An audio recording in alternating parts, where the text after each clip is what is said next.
कुछ लोग कह देते हैं बेटी की शादी में खाना मेरी तरफ से रहेगा, और उसके बाद जब खाना चलता है ना तो बीवी और शोहर शोहर जिसने खाना किया है ना वो तो मर्दों में घूमता है और बीवी औरतों में चक्कर लगाती है। तो बीवी औरतों में कहती फिरती है आदमी तो गरीब है लेकिन हमारे जो है ना हस्बैंड ये खाना उनकी तरफ से है, और वो घूमता फिरता कहता भाई कोई कमी तो नहीं है, कोई कमी तो नहीं है। तो लोग इसे देखते हैं ये क्यों बोल रहा है भाई, इसकी बेटी की शादी तो नहीं, बेगानी शादी में अब्दुल्ला दीवाना क्यों हो रहा है।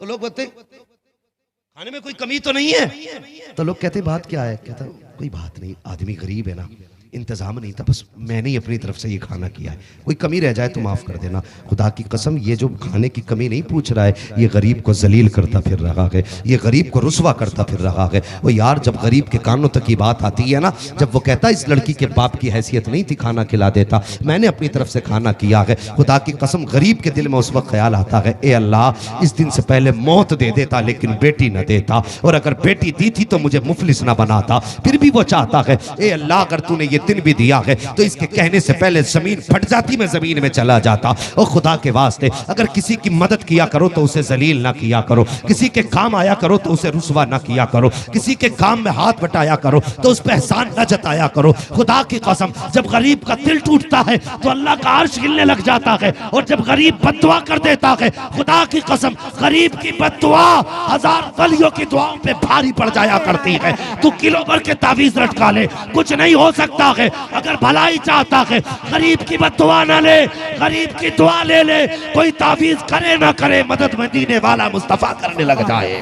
नारे तकबीर, नारे रिसालत, मसलके आला हजरत, सामाने आखिरत कॉन्फ्रेंस, हजरत अल्लामा मुफ्ती हम्माद साहब किबला।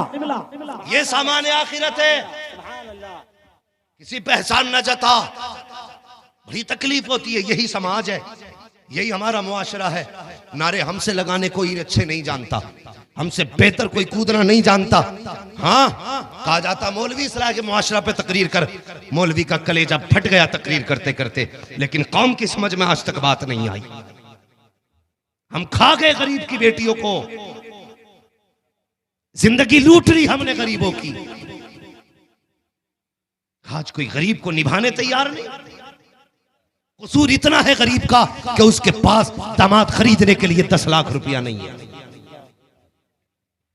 ये कसूर है गरीब का, उसके पास भी 10 लाख होते तो वो भी बेटी के लिए दामाद खरीद पाता। तो यार जन्नत में जाना चाहते हो तो किसी का खून क्यों नोचने पे लगे हो। क्या हजरत ऐसा नहीं हो रहा है? लोगों की डिमांड और जहेज ने भाइयों को अपने गुर्दे बेचने पे मजबूर किया। जाके कभी हॉस्पिटल के आगे खड़े हो तो कितने गर्दन झुकाए सेहतमंद जवान मिलेंगे, उनसे पूछो क्यों खड़े हो, का ब्लड देने के लिए आया हूं। ओ भाई खून बड़ा कीमती है, किस लिए देने के लिए आया, का बहन के हाथ पीले करने के लिए, पैसे की कमी पड़ गई है इसलिए ब्लड देने के लिए आया हूं। हॉस्पिटलों में जाके देखो कितने अपनी किडनी का सौदा कर चुके हैं। ओ भाई सबको जिंदगी प्यारी होती है, बता तो सही तूने किडनी क्यों बेची है। वो कहता है कि मुआशरे ने 10 लाख की डिमांड की है, मैं गरीब था देने के लिए कुछ ना था, बहन का उतरा हुआ चेहरा नहीं देखा जाता, इसलिए आज किडनी का सौदा करके मैंने किडनी बेची है ताकि बहन के हाथ पीले कर सकूं। जाओ जाकर के समाज में देखो कितने बूढ़े बापों ने मकान बेच दिए हैं, किराए की हवेलियों में जाके रह रहे हैं। जब उनसे पूछा जाता है ओ भाई तेरा अपना मकान कहाँ है, का था तो, लेकिन मैंने बेटी को हाथ पीले करने के लिए मकान बेच दिया, और इसलिए बेचा ताकि डिमांड पूरी कर सकूं। मुझे बता तो सकी अगर तेरी डिमांड के बाद किसी गरीब का मकान पिक करके जहेज तेरे घर में आया तो चौराहे पे खड़े होकर बड़ी बड़ी बातें करते हो का फला को इतना जहेज मिला है कि उसके घर में रखने की जगह नहीं है, उसे इतनी दौलत मिली है कि उसके आंगन में सामान नहीं रखी है। हम जानते हैं यही औकात थी इसकी कि इसके घर में जगह नहीं थी सामान रखने की, लेकिन भिखारी बन के भीख मांगता रहा। ओ हया कर, अगर तेरी वजह से किसी का मकान बिका, तेरी वजह से किसी का गुर्दा बिका, तेरी वजह से अगर किसी ने ओवर टाइम ड्यूटी करके तेरी डिमांड पूरी की तो खुश मत होना, बल्कि डरना उस दिन से जिस दिन तुझे मौत आनी है। तू जहेज नहीं लेके आया है, अपने घर में जहन्नम का ईंधन लेके आ गया। जहन्नम का ईंधन लेके आया है। आज बेटियां रो रही हैं और कहते मौलवियों की तकरीरों में असर नहीं, वो फला के साथ भाग गई। जिम्मेदार मौलवी है इसके? किसी मौलवी की गई हो किसी गैर मुस्लिम के घर में तो बता ना। मौलवी गरीब भी होगा, उसकी बेटी हया के साथ रहेगी। सुभान अल्लाह, सुभान अल्लाह। बात कड़वी है, सच्ची कहने लगा हूं। मौलवी अगर जिम्मेदार है तो सबसे पहले इसकी गैर मुस्लिम के बिस्तर पे होनी चाहिए, मगर क्यों हुई तुम्हारी, इसके जिम्मेदार तुम हो। कैसे? उम्र अल्लाह ने रखी है। कोई भी जब जवानी की दहलीज पे कदम रखता है, बेटी हो या बेटा, मेरे हुजूर ने फरमाया जल्दी करो बच्चों के निकाह करने में। हाँ, हजरत अली फरमाते 3 काम फौरन करने चाहिए। नंबर 1, नमाज का वक्त हो जाए तो सबसे पहले नमाज पढ़ो। नंबर 2, किसी से कर्ज लिया के पैसा हो जाए तो फौरन अदा करो। नंबर 3, बच्चे जवान हो जाए तो निकाह करने में जल्दी करो। सुन रहे ना, ये उसकी बात है जिसका अपना मामला ये है, अना मदीनतुल इल्म वालियुल बाबूहा। हुजूर फरमाते मैं इल्म का शहर, अली उसका दरवाजा। हजरत अली फरमाते बच्चे जवान हो जाएं जल्दी निकाह करो। जब किसी भी बाप की बेटी जवान होती है तो वो हाथ पीले करना चाहता है, और यार गरीब से गरीब चाहता है कि बेटी को इज्जत के साथ रुखसत करूं। हर बाप का ख्वाब होता है कि बेटी को जल्द अज जल्द इज्जत के साथ रुखसत किया जाए, मगर वाह रे नाकाम ये किस्मत। जब बाप ने चाहा बेटी को इज्जत से रुखसत करूं तो यही कौम के लुटेरे जो पैसों के लालची और दुनिया के कुत्ते होते हैं, डिमांड लगाने चले आते हैं। कोई कहता 10 लाख लूंगा, कोई कहता 8 लाख लूंगा, कोई कहता 5 लाख लूंगा। शर्म नहीं आती है कि तूने कमा के रख दिया था, और यार उसने बेटी पाल दी, क्या कम बड़ा एहसान है उसका? उससे पूछ उसने बच्ची को कैसे पाला है। और यार गरीब था, खुद मजदूरियां करता रहा, लेकिन बेटी को पड़ोस में बर्तन धोने के लिए नहीं भेजा। इसने खुद तो पैबंद लगे कपड़े पहने, लेकिन बदन बेटी का कपड़ों के अंदर से दिखने नहीं दिया। खुद तो पैर की टूटी हुई जूती को सिलवा करके पहनता रहा, लेकिन कभी बेटी के सर से दुपट्टा सरकने नहीं दिया। अल्लाह अकबर, ये बाप है किस तरह बेटी को पाला करता है, और इतनी आसानी से 10-10 लाख कीमत लगाई जाती है बेटियों को, और डूब के मर जाना चाहिए। ऐसे अमीरों की वजह से गरीब की बेटी के बालों में सफेदी आ गई, गरीब बाप बेटी को रुखसत ना कर सका। फिर कहते हो कि हौज़े कौसर का जाम मिलेगा, तुम कहते जन्नत के ठेकेदार हम हैं। मुझे बता तो सही, अगर तेरी वजह से किसी गरीब बेटी की आंख में आंसू आ गया तो तुझे क्या लगता है किसी को खबर नहीं? खुदा की कसम, जब बेटियां रोया करती हैं तो किसी को पता चले ना चले, मदीने वाले मुस्तफा को खबर हो जाया करती है। नारे तकबीर, नारे रिसालत, इस्लाहे मुआशरा, सामाने आखिरत कॉन्फ्रेंस, हजरत अल्लामा मुफ्ती हम्माद साहब क़िबला। कमेटी वाले हैं या चले गए वो भी? अल्लाह सलामत रखे। हाँ, नहीं उससे कोई मतलब नहीं, बस मेरी सुन लेना। हाँ, खुदा के वास्ते जवानों, सारे लोग जन्नत में जाना चाहते हैं ना? बड़े डर रहे हैं भाई, चंदा नहीं कर रहा हूं मैं, ये पूछ रहा हूं जन्नत में कितने लोग जाना चाहते हैं? जिनकी हो गई ये ऑफर उनके लिए तो बचा ही नहीं जो मैं देने लगा हूं। जिनकी नहीं हुई है उनके लिए ऑफर। हाँ, और अल्लाह करे इस ऑफर को सुन के लोगों की दूसरी की तमन्ना जाग जाए। हाँ, ये मत कहना घर जाके मौलवी कह के गए आप दूसरी करके ही मानो, वरना घर में मुसल्ले बिछा के मेरे खिलाफ बद्दुआएं होंगी। ठीक है जी, हर बंदा जन्नत में जाना चाहता है। सुने, जन्नत में जाना चाहते हो ना तो निकाह करना है। करना है कि नहीं करना है? निकाह करना है तो नौजवानों, बच्चों, कभी दौलत तलाश मत करना। किसी के देने से भले पूरे, बोले भले पूरे नहीं होते। भला कब पूरा होता है? भला तो ऐसे पूरा होता है कि खाते हैं तेरे दर का, पीते हैं तेरे दर का, पानी है तेरा पानी, दाना है तेरा दाना। भला ऐसे पूरा होता। जो लोग ससुर की कमाई पे बैठे रहते हैं वो उस वक्त तक नहीं मरते जब तक अल्लाह उन्हें भिखारी नहीं बना देता है। ये याद रखना, उस वक्त तक नहीं मरते जब तक अल्लाह उन्हें भिखारी नहीं बना देता। कुछ इसलिए ताकतवर लोगों में रिश्ते करते कि मेरी भी मूंछ खड़ी होगी। फरमाया गया उस वक्त तक मौत नहीं आएगी जब तक तुझे अल्लाह जलील नहीं कर देगा। निकाह अगर करो तो मुस्तफा की रजा के लिए करना। रजा के लिए करना। आओ तुम्हें जन्नत में जाने का सबसे सस्ता तरीका बता दूं। अगर निकाह करना है ना तो सबसे पहले अपने ख़ानदान में निगाह डालो, हमारे रिश्तेदारी में कोई गरीब बच्ची जवान है कि नहीं। अल्लाह अकबर, देखा गया है कि सगे भाई के पास इतनी दौलत है कि 6-6 मजदूर घर में काम कर रहे हैं, 3-3 नौकरानियाँ काम कर रही हैं, और इतना आलम दौलत का है। और दूसरी तरफ बहन रहती है सगी, उसके अपने घर की गुर्बत का आलम ये होता है कि अपनी बेटियों के हाथ पीले करने के लिए उसके पास सामान नहीं है। ओ भाई, लोग कहते हैं भैया अपनी बहन को भी तो देख ले। कहता हाँ हाँ क्यों नहीं, जब वो शादी करेगी तो मदद कर दूंगा। क्या मदद करेगा? 1 लाख रुपए दे दूंगा। 1 लाख दे के मदद करेगा? 2 लाख दे दूंगा। 2 लाख रुपए दे के मदद कर रहा है बहन की। ये मदद नहीं, ये भीख दे रहा है तू बहन को। शर्म आनी चाहिए। अगर सुन जन्नत में जाना चाहता था तो तुझे करना क्या था? अगर तेरी सगी भांजी गरीब है, तेरा बेटा घर के अंदर जवान है, तो तू बराबर का रिश्ता तलाश ना कर, दौलत वाला तलाश ना कर। सामने गरीब बहन रहती है, वो भी रिश्ते की तलाश में है, लेकिन गुर्बत की वजह से वो बेटी के हाथ पीले नहीं कर पाई है। अल्लाह ने तुझे दौलत से नवाजा है, तो सुन, अपने बेटे को नए कपड़े पहना, उसके हाथ में कोई मेहंदी ना लगा, बस आंख में सुरमा लगा, मुस्तफा का दुरूद बेटे को पढ़ा, बहन के दरवाजे पे लेके चला जा, 4 इज्जतदार लोगों को लेके जा, पूरी बारात भी लेके ना जा, 4 लोगों को साथ लेके जा। गरीब बहन की बेटी से बेटे का निकाह करके इज्जत से अपने घर लेके आ जा। मैं नहीं जानता ये समाज क्या कहेगा, ये दुनिया क्या कहेगी, लेकिन इतना जानता हूँ, जब तू गरीब बहन की बेटी को अपने घर की इज्जतदार बहू बना के लाएगा तो कोई दुआ करे न करे, गुंबदे खजरा से मुस्तफा दुआएं देने लग जाए।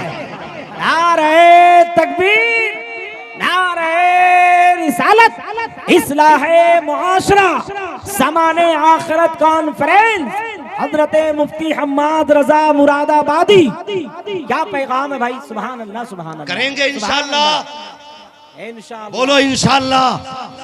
और दुनिया 4 दिन की है, हमने तो सेहरा बनते ही जनाजे बदलते देखे। 4 दिन की जिंदगी है यार, एक दिन मिट जाओगे, कोई कब्र पे फातिहा पढ़ने वाला भी नसीब नहीं होगा।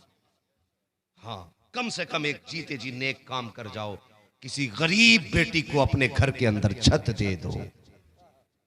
यहां तुम गरीब को छत दोगे, कयामत में मुस्तफा तुम्हें अपनी चादर का साया अता फरमाएगा। सुभान अल्लाह, सुभान अल्लाह, सुभान अल्लाह। ये काम करेंगे इंशाअल्लाह।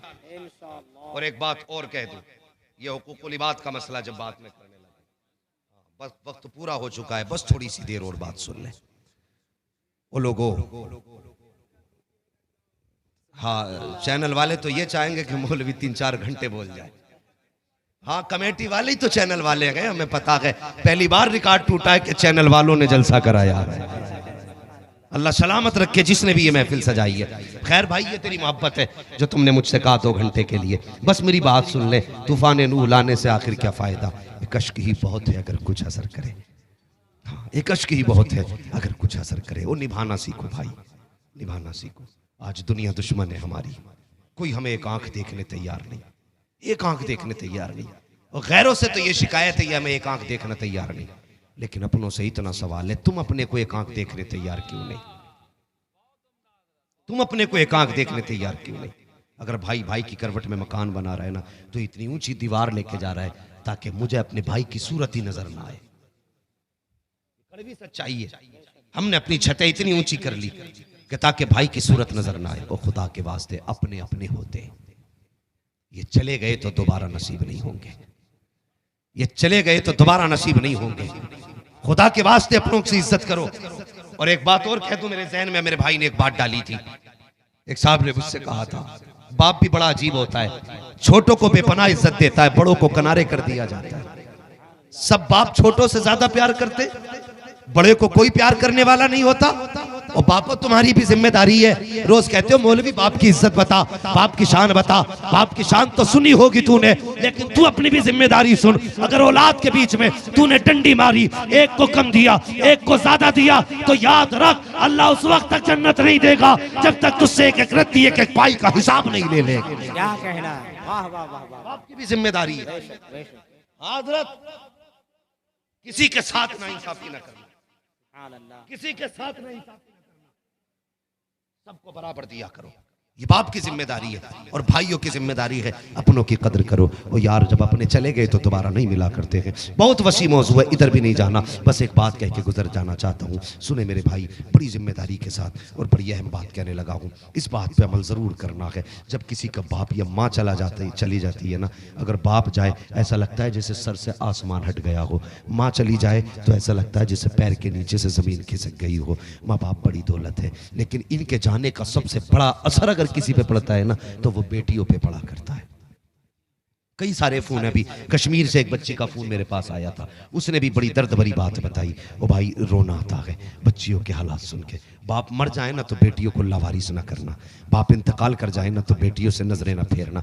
उस बेटी ने कहा था जब से निकाह हुआ है ना भाई आया है ना कोई और आया है, कहा जब से रुखसत होके आई हूँ एक बार भी कोई पूछने नहीं आया। ये अभी की बात है, 8-10 दिन पहले कश्मीर की बेटी का फोन आया था। और भाई ये लोग इसलिए बताते हैं शायद ये मौलवी किसी को कोई बात समझाए। और मैंने कहा मुझे बताने का फायदा। उसने कहा कि आप बेटियों का दर्द बयान करते हो तो मैं ये चाहती हूँ जो दर्द मैंने झेला है दुनिया की दूसरी बेटी उस दर्द को बर्दाश्त न करे। आप लोगों से बता देना और लोगों कभी बेटियों का साथ ना छोड़ देना, बहनों का साथ ना छोड़ देना। तुमने सुना होगा ना कि जिसने 3 बेटियों को पाल के इज्जत से रुखसत कर दिया, हुजूर फरमाते हैं उसको हाथ पकड़ के जन्नत में दाखिल करूंगा। यह सवाब सिर्फ बेटी वालों के लिए नहीं है, बल्कि यह फरमाया गया है जिसने 3 बहनों को इज्जत से रुखसत कर दिया, खुदा का रसूल उस भाई का हाथ पकड़ के अपने हाथ से जन्नत में दाखिल फरमाए।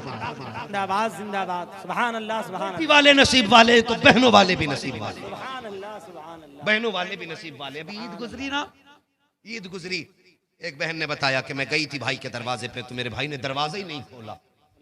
ओ यार कितनी तकलीफ की बात है, दरवाजा ही नहीं खोला। मैंने कहा कोई नाराजी रही होगी, कहा हाँ एक नाराजी जरा सी थी। मैंने कहा क्या?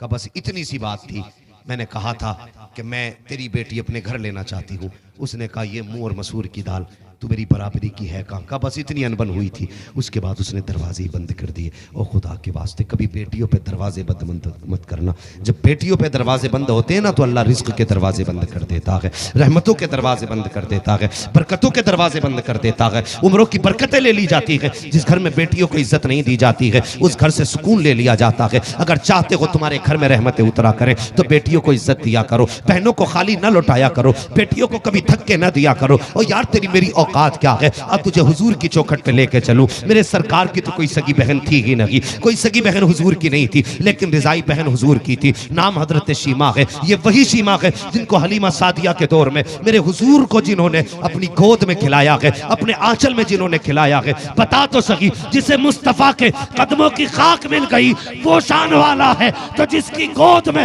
खुद मुस्तफा रहा होगा वो बहन कितनी शान कितनी अजमत वाली रही है। सुभान अल्लाह सुभान अल्लाह सुभान अल्लाह। लगा सकता उस बहन का? जिंदाबाद जिंदाबाद। कोई अंदाजा नहीं लगा सकता। तुझे बताऊं बहन क्या है। बात बात में बहनों से लड़ जाते हो, उनके रास्ते बंद करते हो। नहीं, खुदा के वास्ते बहनों पे रास्ते बंद मत करना, उनकी गलियां तंग ना करना। अल्लाह अकबर। मेरे हुजूर की बहन हजरत शीमा है। एक जंग हुई, जंग में ना कुछ कैदी कैद करके लाए गए। जब कैदी कैद करके लाए गए थे तो हुजूर ने ऐलान फरमाया सहाबा के मशवरे से, जिसे अपने कैदी छुड़ाने हैं वो इतना इतना फिदिया दे और अपने अपने कैदी छुड़ा के ले जाए, इतनी इतनी कीमत दे, अपना कैदी छुड़ा के ले जाए। तो आज की तरह उस दौर में भी चंदा होता था। सारे लोग इकट्ठे हुए, का कैदी छुड़ाने के पूरे मोहल्ले से थोड़ा थोड़ा चंदा किया जाए। मोहल्ले से चंदा होने लगा। सुनना जरा प्यारे बहन क्या होती है। चंदा करते करते ना लोग, उसी बस्ती के अंदर मेरे हुजूर की बहन हजरत शीमा भी रहा करती थी। हजरत शीमा भी उसी बस्ती के अंदर थी। अल्लाह अकबर। उनके दरवाजे पे गए, दस्तक दी, आवाज आई, कौन? कहा शीमा। कहा किस लिए? वो आपने फरमाया क्यों आए हो? तो लोग कहने लगे शीमा चंदा करने के लिए आए हैं। किस बात का चंदा? कहा हमारे खानदान के कुछ लोग कैदी बना लिए गए हैं, हम चाहते हैं उन्हें छुटवाएं। का फिर का कीमत दे के छुटाया जाएगा। आप फरमाने लगी बताओ कैदी किसने बनाया है? जब आपने इतना कहा ना कैदी किसने बनाया है, हजरत शीमा की जबान से हजरत शीमा ने इतना कहा ना कैदी किसने बनाया है, तो लोग कहने लगे मोहम्मद ने कैदी बनाया है। जैसी लफ्ज मोहम्मद आया ना हजरत शीमा की आंखों में चमक आ जाती है, दिल खुशी से झूम जाता है। आप फरमाती जरा फिर से नाम लेना। उन्होंने फिर कहा कि मोहम्मद नाम है। आप फरमाती कौन मोहम्मद? का ये वो मोहम्मद है जो हिजरत करके मक्के से मदीने आए हैं। आप मुस्कुरा के से कहने लगी, ये वही मोहम्मद है ना जिनके बाप का नाम अब्दुल्ला है, जिनकी माँ का नाम आमीना है? कहा हाँ वही है। फरमाती फिर ऐसा करो, पैसा वापस कर दो। कहा किस लिए? क्या कैदी नहीं छुड़ाए जाएंगे? हजरत शीमा ने कहा था कैदी तो छुड़ाए जाएंगे। कहा फिर पैसे के बगैर? कहने लगी तुम नहीं जानते हो, मोहम्मद मेरा भाई लगता है और भाई को बहन पे बड़ा नाज होता है, उसकी चौखट पे अब पैसे नहीं चलेंगे बल्कि मोहम्मद की चौखट पे शीमा की झोली फैलाई जाए। सुभान अल्लाह, सुभान अल्लाह। नारे तकबीर, नारे रिसालत, मसलके आला हजरत।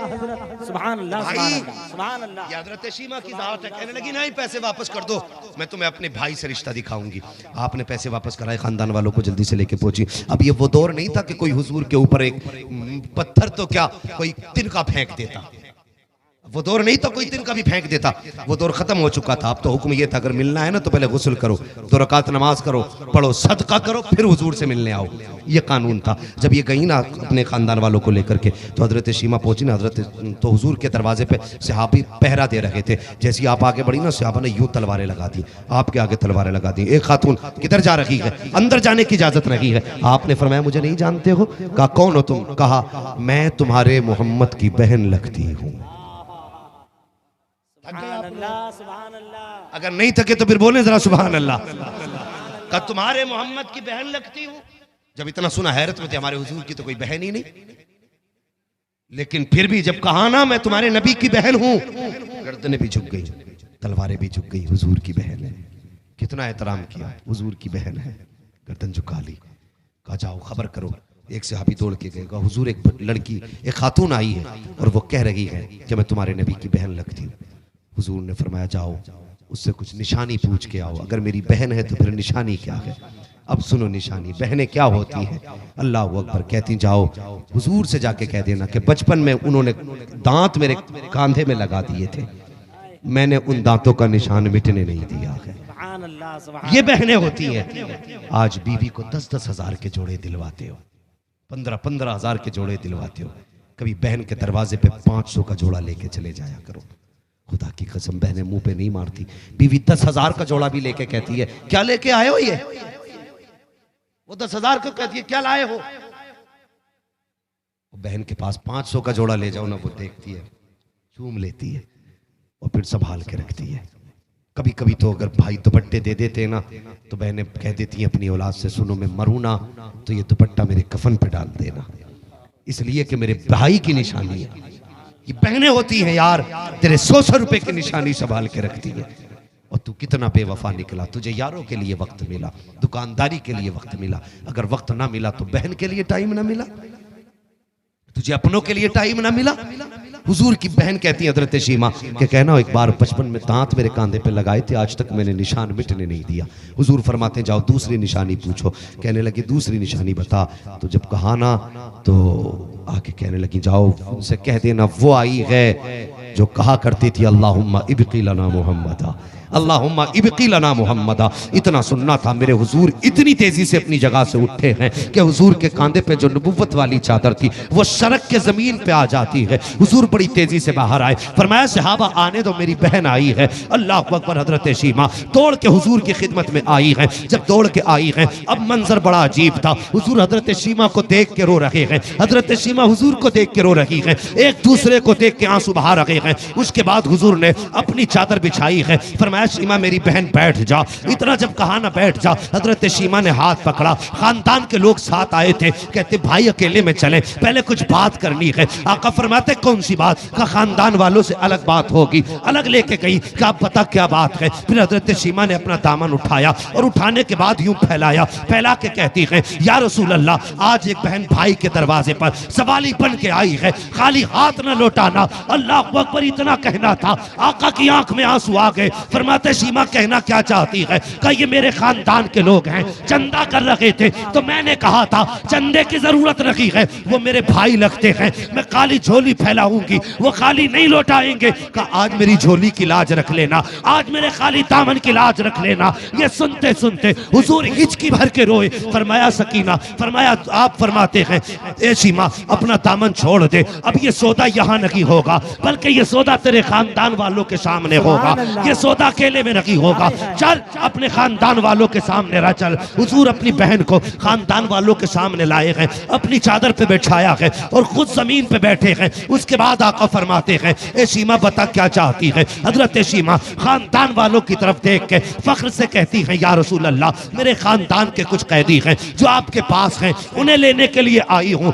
आका ने सहाबा के चेहरे की तरफ देखा, फरमाते, मेरे सहाबा, आज तक मैंने कोई काम तुम्हारे मशवरे के बगैर नहीं किया है, लेकिन आज मेरी बहन आई है और ये अपने महल्ले के कैदी मांग रही है, आज तुमसे मशवरा नहीं लूंगा, क्या क्या कहते हो, मैं बहन को कैदी इसके हवाले करूं ना करूं। सहाबा की आवाजें बुलंद हुई, कहते, या रसूल अल्लाह, ये तो कैदी का सवाल है, अगर हुक्म देंगे तो हंसते हंसते सर कटाने के लिए तैयार है। आका फरमाते हैं, फिर जल्दी करो, जितने कैदी मेरी बहन के हैं सारे ला के बहन के कदमों पे डाल दो। अल्लाह अकबर, कैदी ला के कदमों पे डाले गए। उसके बाद आका फरमाते हैं, बिलाल जल्दी कर, मेरे घर चले जाओ, कुछ माले गनीमत का हिस्सा है वो लेके चले आओ। वो जब हिस्सा आया है हुजूर ने बहन की गोद में डाला, फरमाया, सलमान तुम जल्दी करो, हमारे हिस्से की कुछ बकरियां हैं वो ला के बहन को दे दो। फरमाया, बिलाल तुम हमारे वजीर खजाना हो, हमारे हिस्से के जितने दिरहम हैं सब बहन की गोद में ला के डाल दो। इतना सब कुछ देके जब हुजूर ने बहन को रुखसत किया है, सहाबा कहते हैं, या रसूल अल्लाह,